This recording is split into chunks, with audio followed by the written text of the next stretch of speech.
So offence ಬಂದ್ಬಿಟ್ಟು murder attempt. ಯಾರಿಗೆ sir? ಅವ್ರು ಕಾಪಾಡಕಂತಾನೆ ಮರ್ಡರ್ ಅಟೆಂಪ್ಟ್ ಸೆಕ್ಷನ್ ಹಾಕಿಲ್ಲ ಅವರು. ನಾನು ನನ್ನ ಹೆಂಡತಿ ಜೊತೆ ಅವರು ಹಾಕುತ್ತಿರುವ ಷರತ್ತುಗಳ ಬಗ್ಗೆ ಮಾತಾಡಿಕೊಂಡು ಮೆಟ್ಟಿಲಿನಿಂದ ಕೆಳಗಡೆ ಇಳಿಯುತ್ತಿರುವಾಗ, ಅದೇ ಮೆಟ್ಲಿಂದ ಕೆಳಗೆ ತಳ್ಳಿದ್ರು ಅಂದಲ್ಲ ಅತ್ತಾನೆ. ನಿಮ್ಮನ್ನ wife try to murder you. ತಳ್ಳದ ಮೇಲೆ ಏಟ್ ಆಯ್ತು, ಏಟ್ ಆದ್ಮೇಲೆ ಸರ್ಜರಿ ಆಯ್ತು, ಸರ್ಜರಿ ಆದ್ಮೇಲೆ ಅದಾಯ್ತು ಅಂತ ಎಲ್ಲಿದೆ? ನೀವು ತಳ್ಳದ ಮೇಲೆ ಏನಾರು ಒಂದು ಆಗಿರ್ಬೇಕಲ್ಲ. ಸರ್ಜರಿ ಆಗಿದೆ ಅಲ್ಲ, ಎಲ್ಲಿದೆ ಅದೆಲ್ಲ ಡಾಕ್ಯುಮೆಂಟ್ಸ್? ಇಲ್ಲಿ ಡಾಕ್ಯುಮೆಂಟ್ಸ್ ಪೆಟಿಷನರ್ ಬಂದ್ಬಿಟ್ಟು ಕೋರ್ಟ್ ಸಬ್ಮಿಟ್ ಮಾಡಿಲ್ಲ. ನೀವು ಕೊಡಿ ಸರ್. ಕಂಪ್ಲೀಟ್ ಮೆಡಿಕಲ್ ರೆಕಾರ್ಡ್ ಇದೆ ಮೇಲೆ. ಒಂದ್ ನಿಮಿಷ. ಯಾಕಂದ್ರೆ ಇವ್ರು ಏನ್ ಮಾಡ್ಬಿಟ್ರು, ನಾನ್ ಎಲ್ಲಿ ಕಂಪ್ಲೇಂಟ್ ಕೊಡ್ತೀನಿ ಅಂತ ಹೇಳಿ ನನ್ ಮೇಲೆ ಇವ್ರು ಫಾಲ್ಸ್ ಕಂಪ್ಲೇಂಟ್ ಕೊಟ್ಬಿಟ್ರು ಹೋಗಿ. SP ಅವರೇ, where are these documents in the charge sheets? ಇಲ್ವೇ ಇಲ್ವಲ್ಲ? ಸ್ಕಿಡ್ ಆಗಿರೋದನ್ನ ಇವ್ರ ಮೇಲೆ ಯೂಸ್ ಮಾಡ್ತಾ ಇದ್ದೀರಾ? ಇಲ್ಲ, ಸ್ಕಿಡ್ ಅಲ್ಲ, ಅವರೇ ತಲಿರೋದು. ಸೊ ಸ್ಟೇರ್ ಕೇಸ್ ನ ಬರ್ತಾ ಹಿಂದೆ ತಳ್ಬಿಟ್ಟು ನನ್ಗೆ ಕೈ ಬಿದ್ದು ಕೈ ಮೂಲೆನೆ ಹೊಡೆದೋಯ್ತು. ಸೊ ಅದಾಗಿದ್ಮೇಲೆ ಇಷ್ಟು ಮೇಜರ್ ಸರ್ಜರಿ ಆಗಿದೆ. ಅವ್ರು ಸರ್ಜರಿ ಆಗಿದ ತಕ್ಷಣ ಮನೆಗೆ 12 ಜನ ಬಂದ್ಬಿಟ್ಟು ನಮಗೆ ಕಂಪ್ಲೇಂಟ್ ಕೊಡ್ಬಾರ್ದು ಅಂತ ಬೆದರಿಕೆ ಹಾಕ್ಯಾರ. ಅದ್ ಬಗ್ಗೆ ನಾವು ಸಬ್ಮಿಟ್ ಮಾಡಿದೀವಿ. 4 ಕೇಸ್ ಇದೆ. 4 matters are tagged, my lords. Yes, sir. Prepared the objections to this effect, my lords. Objections to what? To all the petitions, all 4. ನಿಮ್ಮ ಕೇಸಲ್ಲೂ ನೀವೇ ಅಬ್ಜೆಕ್ಷನ್ ಹಾಕಿದ್ರ? ಇಲ್ಲ, main case bettu that I'm a petitioner in that. Following all 4 petitions. ಮಿಕ್ಕಿದ್ ಇವ್ರು ಹಾಕಿರೋದಾ? Yes, against me, the wife. What's the matter, sir? My lords. So you are the wife? I'm the wife, petitioner. 498 ಯಾರು ಹಾಕಿದ್ದಾರೆ? ನಾನು ಹಾಕಿದ್ದೆ. ಅದು challenge ಮಾಡಿದಾರಾ? ಅದು ಅವ್ರು challenge ಮಾಡಿದ್ದಾರೆ. ಅದು ಸ್ಟೇ ಆಗಿದೆಯಾ? ಅದು ಸ್ಟೇ ಆಗಿದೆ. My lords, moreover, domestic violence petitions also stayed, my lords. As against the husband. As far as 498 stay is not granted, as far as the DV Act ಇವ್ರಿಗೆ stay ಆಗಿದೆ? ಆಗಿದೆ. ಇಲ್ಲ ಅಂತ ಹೇಳ್ತಿದ್ದಾರೆ, ಬಟ್ ಆಗಿದೆ. ಅವರು ಹೇಳ್ತಿದ್ದಾರೆ, ನಾವು ಹೇಳಿಲ್ಲ ಮೈನರ್. ಲಾಸ್ಟ್ ಟೈಮ್ ಈಗ ಸ್ಟೇ ಹೇಳಿದ್ರು. Don't get touchy. Last time stay ಹೋಗುವಾಗ ಎಲ್ಲಾ ಕೇಸಲ್ಲೂ ಸ್ಟೇ ಆಗಿದೆ ಅಂತ ಸುಳ್ಳು ಹೇಳಿದ್ದಾರೆ. 498 ಹೇಳಿ, ಏನ್ ತೊಂದ್ರೆ? Yes, sir. Yes, my lords. Come on. I'll place it on record, my lords. All objections. ಅಷ್ಟೊಂದ? ಇಲ್ಲ, ಒಂದು. ಅವ್ರು ಕೊಟ್ಟಿದ್ದೀರಾ ಕಾಪಿ? ಈಗ ಕೊಡ್ತೇನೆ, because there's no advocate, it's a party in person, my lords. Copy ತಗೊಳ್ಳಿ. Objection. Has not been served to us. I appear in 43.4. ಈಗ ಕೊಡ್ತೇನೆ. ನೀವು ಯಾರಿಗೆ? For the in-laws, father-in-law. Go to the same house, my lords. Objection ಬೇಡವಾ? ಕೊಡಿ. ಅವರಿಗೆ ನೋಡ್ಬಿಡಿ ಒಂದ್ಸರಿ. ಈಗಲ್ಲ, ಮನೇಲಿ ನೋಡ್ಕೊಂಬನ್ನಿ. ಮೇನ್ ಕೇಸ್ ಅಲ್ಲ, ಅದು ಅಬ್ಜೆಕ್ಷನ್ ನೋಡಿದ್ಮೇಲೆ ಮೇನ್ ಕೇಸ್ ಹೇಳಿ. ಕನೆಕ್ಟೆಡ್ ಕೇಸ್ ಯಾಕೆ? ಅಬ್ಜೆಕ್ಷನ್ ಎಲ್ಲದ್ರಲ್ಲೂ ಹಾಕಿದೀರಾ? ಈಗ ನಿಮ್ದೇನು? ವಾಟ್ಸ್ ದಿ ಮೇನ್ ಕೇಸ್ ಇವತ್ತು ಆರ್ಡರ್ ಇತ್ತು, ಅದಕ್ಕೆ ಆರ್ಡರ್ ಇದೆಯಾ? ನಾನೇನ್ ಹೇಳಿಲ್ವಲ್ಲ ಅದನ್ನ. ವೆಕೆಟ್ ಸ್ಟೇ ಹಾಕಿದ್ವಿ ನಾವು. ಎಲ್ಲಿ ಹಾಕಿದೀರಾ ವೆಕೆಟಿಂಗ್ ಸ್ಟೇ? I'm ready. ಹೌದು, ವೆಕೆಟ್ ಸ್ಟೇ ಫೈಲ್ ಮಾಡಿದ್ವಿ ಲಾಸ್ಟ್ ಟೈಮ್. ಏನು ಅದನ್ನ ಹೇಳಿ ಆಯ್ತು. Main case last time order ಅಂತ ಆಗಿದೆ. ಮೇನ್ ಕೇಸ್ ಆರ್ಡರ್ ಅಂತ ಆಗಿಲ್ಲ. ವೆಕೇಶನ್ ಮುಗಿಸೋಣ ಹೇಳಿ. ಮೇನ್ ಕೇಸ್ ಈಗ ಸ್ಟೇ ಹೆಂಗ್ ತಗೊಂಡಿಯಾರ ಅಂದ್ರೆ ಅವ್ರು ಹೇಳ್ತಾರೆ ಫಸ್ಟ್ ಹೆಂಗ್ ತಗೊಂಡ್ರು ಅಂತ ಅವ್ರಿಗೆ ಗೊತ್ತು. ಹೇಳಿ sir. To the petition, the main petition was 2024.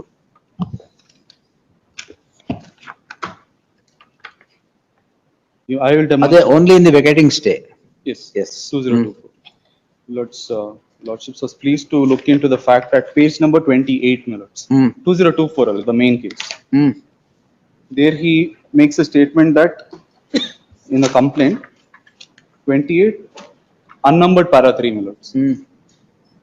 ದಿನಾಂಕ 19/8/24 ರಂದು ನಾನು ನನ್ನ ಹೆಂಡತಿ ಜೊತೆ ಅವರು ಹಾಕುತ್ತಿರುವ ಷರತ್ತುಗಳ ಬಗ್ಗೆ ಮಾತಾಡಿಕೊಂಡು ಮೆಟ್ಟಿಲಿನಿಂದ ಕೆಳಗಡೆ ಇಳಿಯುತ್ತಿರುವಾಗ, ಅದೇ ಮೆಟ್ಟಿಲಿಂದ ಕೆಳಗೆ ತಳ್ಳಿದ್ರು ಅಂದಲ್ಲ ಅತ್ತಾನೆ.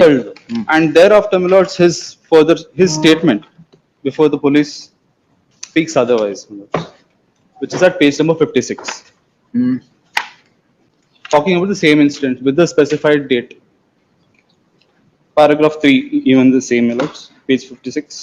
ದಿನಾಂಕ 19/8 ಡಿಸ್ಲೊಕೇಟ್ ಆಗಿರೋದಕ್ಕೆ ಓನ್ ಸರ್ಟಿಫಿಕೇಟ್ ಇದೆಯಾ? Dislocate, my lords, his dislocation was an incident of 19/8.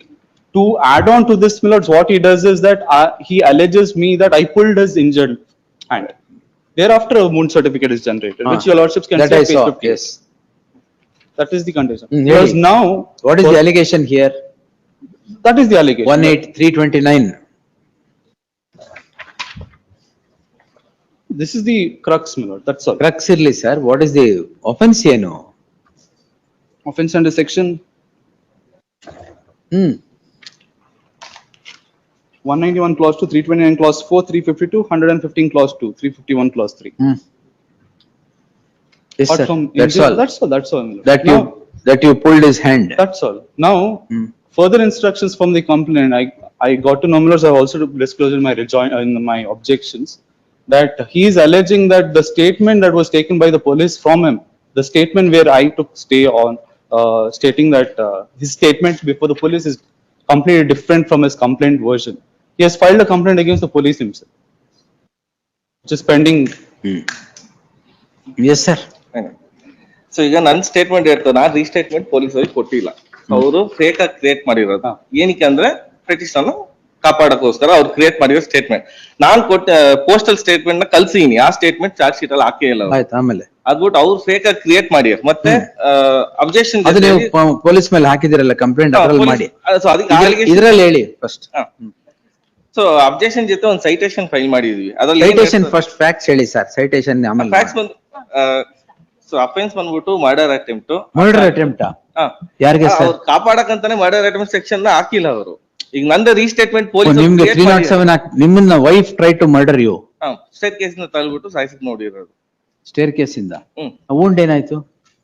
ಅದು 66 ಪೇಜ್ ಇದೆ, ಸಬ್ಮಿಟ್ ಮಾಡಿಲ್ಲ ಇವರು. ಅಲ್ಲ ವೂಂಡ್ ಎಲ್ಲಿದೆ? ನಿಮ್ಮ ಹತ್ರ ಇದೆಯಾ? ನೀವು ತಳ್ಳದ್ಮೇಲೆ ಏನಾರು ಒಂದು ಆಗಿರ್ಬೇಕಲ್ಲ. ಸರ್ಜರಿ ಆಗಿದೆ ಮೈಲಾಡ್. ಅಲ್ಲ ಎಲ್ಲಿದೆ ಅದೆಲ್ಲ ಡಾಕ್ಯುಮೆಂಟ್ಸ್? ಇಲ್ಲಿ ಡಾಕ್ಯುಮೆಂಟ್ಸ್ ಪೆಟಿಷನರ್ ಬಂದ್ಬಿಟ್ಟು ಕೋರ್ಟ್ ಸಬ್ಮಿಟ್ ಮಾಡಿಲ್ಲ. ನೀವು ಕೊಡಿ ಸರ್. ಎಂಟೈರ್ ಚಾರ್ಜ್ ಶೀಟ್ ಮಾಡಿದ್ರು. ಇಷ್ಟು ಚಾರ್ಜ್ ಶೀಟ್ 131 ಪೇಜಸ್ ಇದೆ ಚಾರ್ಜ್ ಶೀಟ್. ಆದ್ರೆ ಪೆಟಿಷನರ್ ಕೋರ್ಟ್ ಫೈಲ್ ಮಾಡಿದ್ರೆ ಬರೀ 26 ಪೇಜಸ್ ಅಷ್ಟೇನೆ. ಎಲ್ಲಾ ಫ್ಯಾಕ್ಟ್ಸ್ ಮುಚ್ಚಾಕ್ಬಿಟ್ಟು ಸುಳ್ಳು ಹೇಳಿ ಸ್ಟೇ ರಿಲೀಫ್ ಕೇಳ್ತಾ ಇದಾರೆ. ಸೊ ಈ ತರ ಈಗ ಇದ್ರಲ್ಲಿ ಎಲ್ಲಿದೆ ನಿಮ್ಗೆ? ತಳ್ಳದ ಮೇಲೆ ಏಟ್ ಆಯ್ತು, ಏಟ್ ಆದ್ಮೇಲೆ ಸರ್ಜರಿ ಆಯ್ತು, ಸರ್ಜರಿ ಆದ್ಮೇಲೆ ಅದಾಯ್ತು ಅಂತ ಎಲ್ಲಿದೆ?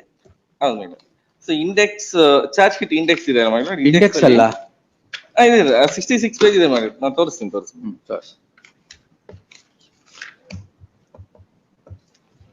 Serial number 10 madam.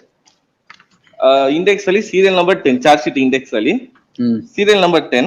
ನಂಜಪ್ಪ ಆಸ್ಪತ್ರೆಯಲ್ಲಿ ಚಿಕಿತ್ಸೆ ಪಡೆದ ಬಗ್ಗೆ ಇದು ಮೇಜರ್ ಸರ್ಜರಿ ಆಗಿದ್ದು ನನಗೆ.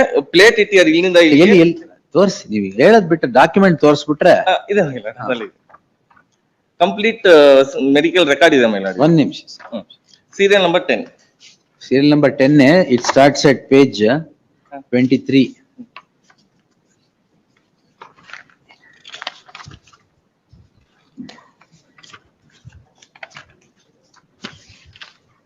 ಡೇಟ್ ಏನಿದು? 21/8 ಸರ್ಜರಿ ಆಗಿರೋ date 21/8 Nanjappa hospital 2002. Nanjappa hospital ಎಲ್ಲಿದೆ ಇದು? ಶಿವಮೊಗ್ಗ. ಸೊ ಟೋಟಲ್ 66 ಪೇಜಸ್ ಇದೆ ಮೈಲ. ಎಷ್ಟು ಸರ್ತಿ 66 ಪೇಜ್ ಅಂತೀರಾ? ಒಂದು ಪೇಜ್ ಪೆಟಿಷನರ್ ಬಂದು ಒಂದು ನಿಮಿಷ. ಸೊ ಅಷ್ಟು ಫ್ಯಾಕ್ಟ್ಸ್ ನ ಮುಚ್ಚಾಕಿಯಾರ ಕೋರ್ಟ್ ಸಬ್ಮಿಟ್ ಮಾಡ್ದಂಗೆ ಐಡ್ ಮಾಡಿದ್ದಾರೆ. 20th ಸರ್ಜರಿ ಆಗಿ 25 ನಿಮ್ಮಷ್ಟು ಫಾಸ್ಟ್ ಇಲ್ಲ ಇರಿ.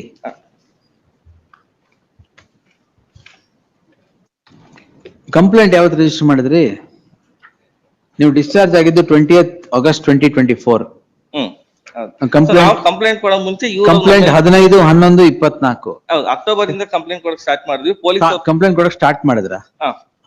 ಯಾಕಂದ್ರೆ ಇವ್ರು ಏನ್ ಮಾಡ್ಬಿಟ್ರು, ನಾನ್ ಎಲ್ಲಿ ಕಂಪ್ಲೇಂಟ್ ಕೊಡ್ತೀನಿ ಅಂತ ಹೇಳಿ ನನ್ ಮೇಲೆ ಇವ್ರು ಫಾಲ್ಸ್ ಕಂಪ್ಲೇಂಟ್ ಕೊಟ್ಬಿಟ್ರು ಹೋಗಿ. ಸೊ ಅದು ಬೇಲ್ ಎಲ್ಲ ತಗೊಂಡ್ ಬರೋಷ್ಟೊತ್ತಿಗೆ ಸೊ ಟೈಮ್ ಆಯ್ತು. ಅಕ್ಟೋಬರ್ ಇಂದ ಟ್ರೈ ಮಾಡಿದ್ವಿ. ಅಷ್ಟು ಬೇಗ ಪೊಲೀಸ್ ಇನ್ಫ್ಲೂಯೆನ್ಸ್ ಮಾಡ್ಬಿಟ್ಟಿದ್ದಾರೆ ಕಂಪ್ಲೇಂಟ್ ತಗೊಂಬಾರ್ದು ಅಂತ. SPP ಅವರೇ, where are these documents in the charge sheets? ಇಲ್ವೇ ಇಲ್ವಲ್ಲ?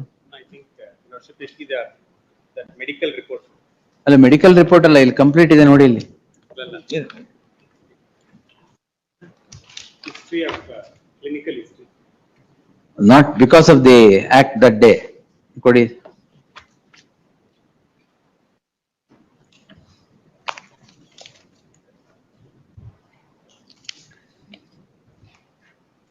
On 23/8/24, fall after skidding from staircase at 1 p.m. in his house on 19/8.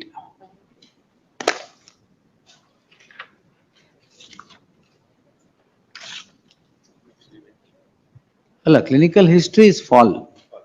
Fall is that the wife ಪುಷ್ಟ್ ಅಂತ ಹೇಳ್ತಾ ಇರೋದು. Not there. Kidding. ಅದೇ Kidding from a stair. ನೀವೇ ಹೇಳಿ. ಅದು statement ಕೊಟ್ಟರೆ ನಮ್ಮ ವೈಫ್ ಮೇಲೆ ಸೊ ಇನ್ನೊಂದು ಅವರೇ ಡಾಕ್ಯುಮೆಂಟ್ ಕರ್ಕೊಂಡು ಹೋದ್ರು ನಿಮ್ಗೆ ಹಾಸ್ಪಿಟಲ್ಗೆ? ಇಲ್ಲ, ಫ್ಯಾಮಿಲಿ ಅವರು ಬಂದಿದ್ರು ಜೊತೆಯಲ್ಲಿ ಇದ್ದು ಆ ಸ್ಟೇಟ್ಮೆಂಟ್ ಡಾಕ್ಟರ್ ಕೊಟ್ಟಿರೋದು ಅವರೇನೆ. ಸೊ ಅದಕ್ಕೆ ನೆಕ್ಸ್ಟ್ ಕಂಪ್ಲೇಂಟ್ ಕೊಡೋಣ ಅಷ್ಟೊತ್ತಿಗೆ ನಮ್ಮ ಮೇಲೆ ಫಾಲ್ಸ್ ಕಂಪ್ಲೇಂಟ್ ಅವ್ರು ಹಾಕಿ ಡಿಲೇ ಮಾಡಿಸ್ಬಿಟ್ಟು ನೆಕ್ಸ್ಟ್ ಈಗ ಎಲ್ಲೂ ಇಲ್ವಲ್ಲ ಸ್ಟೇಟ್ಮೆಂಟ್, ನೀವು ಬಿದ್ರಿ ಅವ್ರು ತಳ್ಳಿದ್ರು, ನಾನು ಪೊಲೀಸಿಗೆ ಕೊಟ್ಟಿನಿ ಮೈಲಾಡ್ ಸ್ಟೇಟ್ಮೆಂಟ್. ಯಾವಾಗ ಕೊಟ್ರಿ sir?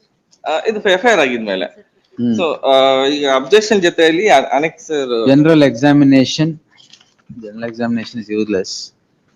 Treatment given, course post operative period uneventful, patient discharged.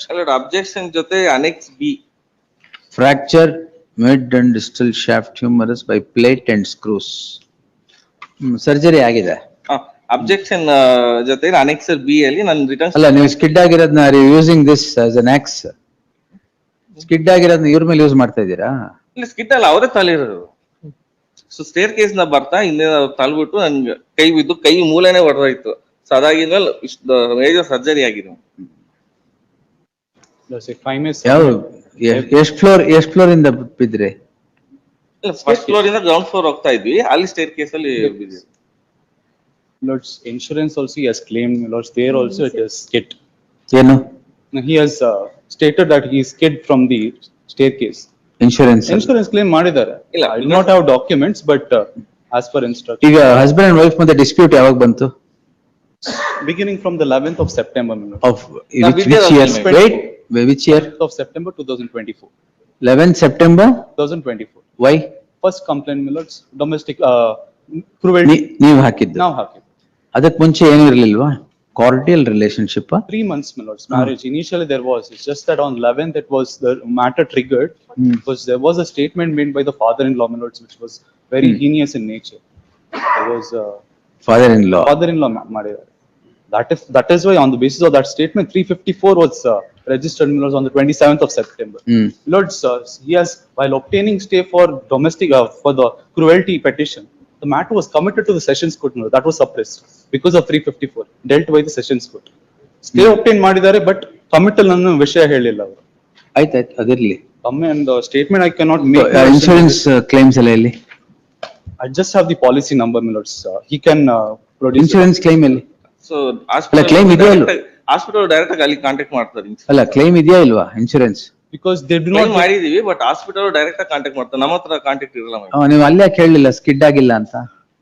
Because he ಆಮೇಲೆ ಆದ್ರೂ ಹೇಳ್ಬೇಕಲ್ಲ. claim ಬರಲ್ಲ madam. ಸೊ ಈಗ ಡಾಕ್ಟರ್ ಬರ್ಸಿರೋ ನನ್ನ wife. So first 19th hospital ಹೋದಾಗ ಅದನ್ನ ಕ್ಲಿಯರ್ ರೆಕಾರ್ಡ್ ಇದೆ, ಯಾರು ಕರ್ಕೊಂಡ್ ಬಂದ್ರು. ಈಗ ಸ್ಟೇಟ್ಮೆಂಟ್ ಈಗ ಬರ್ಸಿರೋದು ಇಷ್ಟೇ ಆಗಿರೋದು. ಆನ್ 19/8/24 ನೀವು ಸ್ಕಿಡ್ ಆಗಿ ಬಿದ್ರಿ, ಸರ್ಜರಿ ಆಯ್ತು, ಅಲ್ಲಿವರೆಗೂ ಏನ್ ತೊಂದ್ರೆ ಇರ್ಲಿಲ್ಲ. ಇಲ್ಲ ಇಲ್ಲ, ಅಲ್ಲಿ ಒಂದ್ ನಿಮಿಷ ಹೋಗ್ತಾ ಇದ್ದೀನಿ. ಪೂರ್ತಿ ಹೇಳ್ಬಿಡಿ. 11/9/2024ಗೆ DV ಆಕ್ಟ್ ಏನು? 498. 498 ರಿಜಿಸ್ಟರ್ ಮಾಡಿದ್ರು. First complaint followed by 27th September complaint, my lords. Thereafter FIR was there. That's what. ಅಲ್ಲ, 11/9/2024 ವಾಟ್ ಎವರ್ Yes. 498 ಮಾಡಿದ್ರು. So you are using all this against the wife, ತಳ್ಬಿಟ್ರು ಅಂತ. ಅವ್ರ ಸರ್ಜರಿ ಆಗಿದ ತಕ್ಷಣ ಮನೆಗೆ 12 ಜನ ಬಂದ್ಬಿಟ್ಟು ನಮಗೆ ಕಂಪ್ಲೇಂಟ್ ಕೊಡಬಾರ್ದು ಅಂತ ಬೆದರಿಕೆ ಹಾಕ್ಯಾರ. ಅದ್ ಬಗ್ಗೆ ನಾವು ಸಬ್ಮಿಟ್ ಮಾಡಿದೀವಿ. ಯಾರು 12 ಜನ ಬಂದ್ಬಿಟ್ಟು? ಅವ್ರ ಕಡೆಯಿಂದ ಕಂಪ್ಲೇಂಟ್ ಕೊಡಬಾರ್ದು, ಅವ್ರ ಡಿಮ್ಯಾಂಡ್ಸ್ ಒಪ್ಕೊಬೇಕು ಅಂದ್ರೆ ಅಷ್ಟು ಜನ ಬಂದಿದ್ದಾರೆ. CCTV ರೆಕಾರ್ಡ್ ಇದೆ, ಹಂಗೆ ಏನೇನ್ ಮಾತುಕತೆ ಆಗಿದೆ ಅನ್ನೋದು ಆಡಿಯೋ ರೆಕಾರ್ಡ್ ಇದೆ, ಆಲ್ರೆಡಿ ಲೋರ್ ಕೊಟ್ಟು ಸಬ್ಮಿಟ್ ಮಾಡಿ. Lords, if I so may ಈ ತರ ನಾವು ಕಂಪ್ಲೇಂಟ್ ಕೊಡಬಾರ್ದು ಅಂತ ಹೇಳಿ ಅವರು ಫಸ್ಟ್ ಕೊಟ್ಟಿರೋದು ಕಂಪ್ಲೇಂಟ್. ಇದು ಮಾತ್ರ ಅಲ್ಲ, ಮತ್ತೆ DV ಕೊಟ್ರು. ಸೊ ನಮ್ಗೆ ವಾಪಸ್ ತಗೊಳ್ಳಿ ಅಂತ ಪ್ರೆಷರ್ ಹಾಕಕ್ ಎಲ್ಲಾ ದಾರಿನೂ ಅವ್ರು ಮಾಡಿದ್ದಾರೆ. ಆಯ್ತು. I may submit, my lords. So ಅದಕ್ಕೆ ಡಾಕ್ಯುಮೆಂಟ್ಸ್ ಸಬ್ಮಿಟ್ ಮಾಡಿಲ್ಲ ನೋಡಿ ಮೇಡಮ್, ಒಂದು ಡಾಕ್ಯುಮೆಂಟ್ಸ್ ಇಲ್ಲ ಹಾಸ್ಪಿಟಲ್. All ಇದು ಮಾಡಿದ್ದಾರೆ. all petitions are connected, my lord. It used to be dealt with together. That is why a common objection was filed, my lords. If your lordship. Give the copy, alla. Copy. File that, give that copy. The learned counsel for the petitioner files his common objections to the cases where the cases where the petitioners have filed. The learned counsel for the petitioner and the respondent on vacation of the interim order filed by the respondent, unless the other matters are heard, the interim order subsisting in the case